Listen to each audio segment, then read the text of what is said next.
Oh, you're welcome to our channel.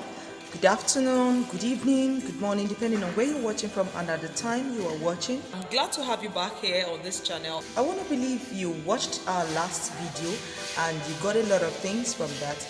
And then that last video was just to clear the ground. Now that you've rated yourself, in case you've not watched the last video, please go back and watch the last video so that you can flow with what we have today. So before we proceed, just hit on the subscription button and then like our page. So today we are going to be looking at the first building block, and that building block we are using it to lay the foundations for this academic success. That building block, it's called daydreaming. That's the first building block for this session. Daydreaming is simply an easy way to allow the mind wander. And the question is, how am I going to allow my mind to wander? Simply put, just allow your mind to get out of your immediate environment and constructively look at the future you want for yourself. Remember, you have graded yourself in our last video. You know where you are at the moment. But in this daydreaming, we don't want to consider where you've been all the while. We understand you have academic challenges. We understand you have not gotten to where you want to get to in your academics, and then your exam performances are not the best. But now we want you to daydream. What do you want to get out of your exams? Now, we have forms of daydreaming. We have a short-term daydream, we have a long-term daydreaming, and then we have a reward system of daydreaming. Now, in these 3 steps, before we get into these 3 steps and what it entails, I would like us to look at some strategies that will help you daydream properly. Now, the very first thing I want you to do is time select. You have to decide when you want to daydream, that the number of minutes you want to daydream. Now, if you want to last for as long as 5 minutes, 10 minutes, 20 minutes, as the case may be, it's okay. It all depends on you. So you're going to do this time select and measurement. Also, you're going to decide the best time you want to daydream. For some persons, the best time they daydream is when they want to get to sleep at night.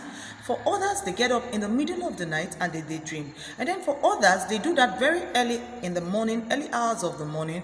And then for others, they could also do it in the midst of the heavy activities of the day. They just find time to daydream. So you need to do what we call time select before you conduct a constructive daydreaming.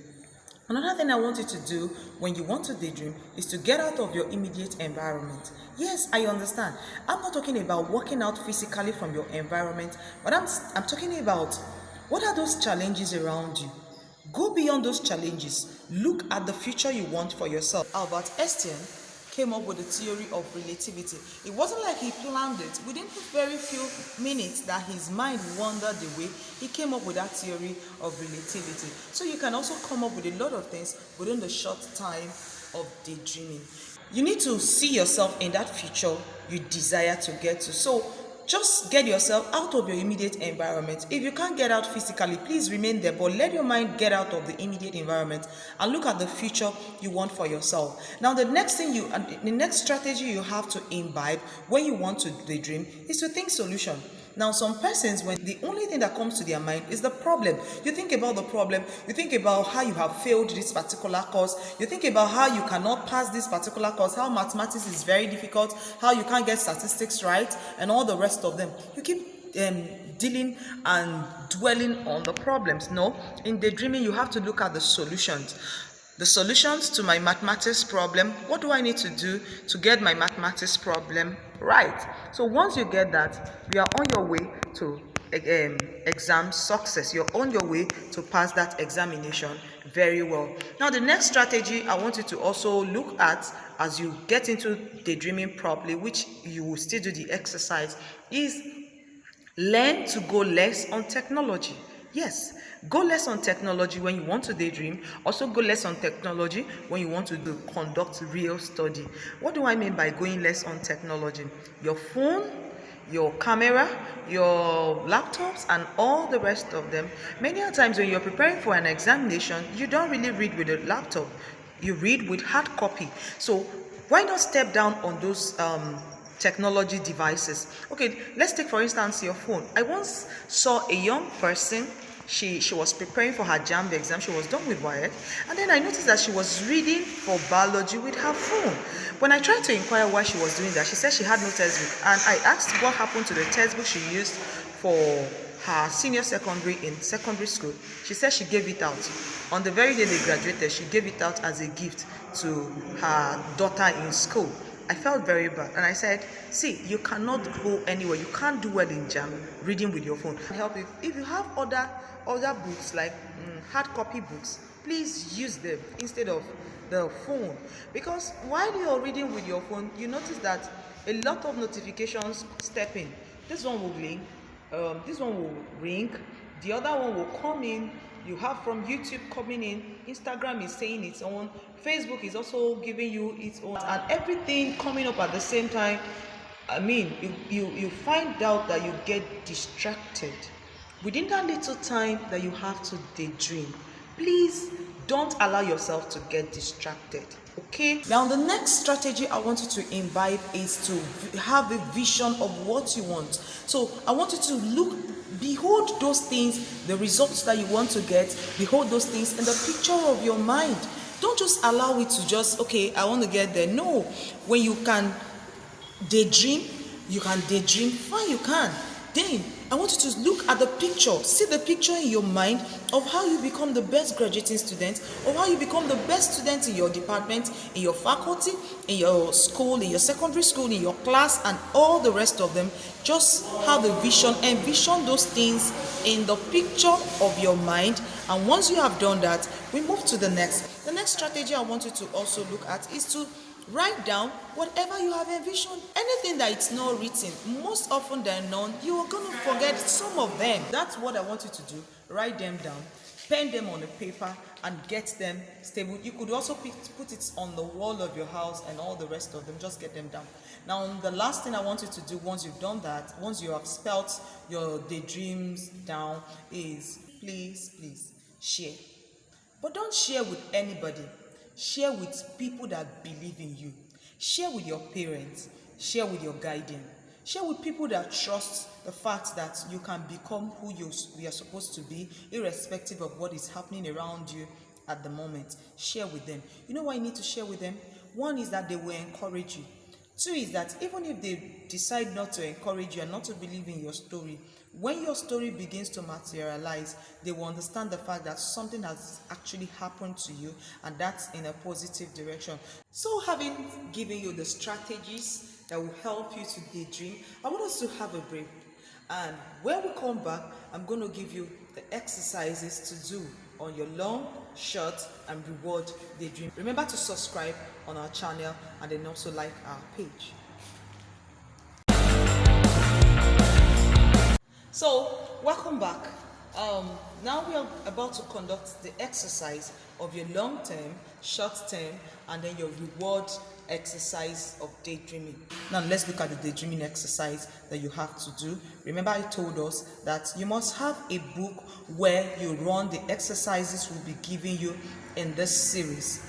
You have done the first exercise in grading yourself. Now the second exercise is we want you to get down your daydreams, the things you have daydreamed about, the things you have seen in your daydreaming activity. We want you to get them penned down. You're going to do it in 3 ways. The first one is the long-term daydreaming. Now, whatever you picked in your long-term daydreaming, please spell them down. Long-term daydreaming doesn't necessarily mean you're going to daydream for a long time. That's not what it means. No. It simply means that the vision you're going to see are the things that you want done over a long period of time.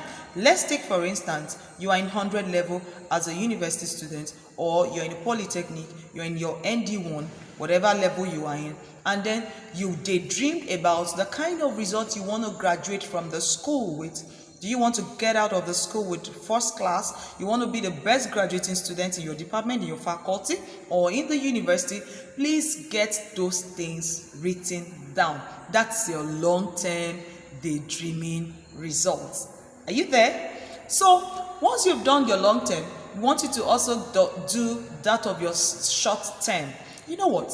If you have a long-term vision and you don't have step-by-step ways, it's just like having aim, and objectives when doing a project. That's like a project that you're running. So once you have established your aim, your long-term daydreaming, it's just like your aim, and then your short-term daydreaming is like your objectives. So you need to put down the step-by-step successes you want to achieve academically. Now this could be the results you want to have in your first semester, on your first term, the position you want to get in, maybe like say your biology in your first term, in your second term. These things are short-term daydreaming activities. So the results you get from those, the things you want to achieve step by step, these are the short term. And once you are able to get the short term done properly, you will definitely get the long term properly done as well.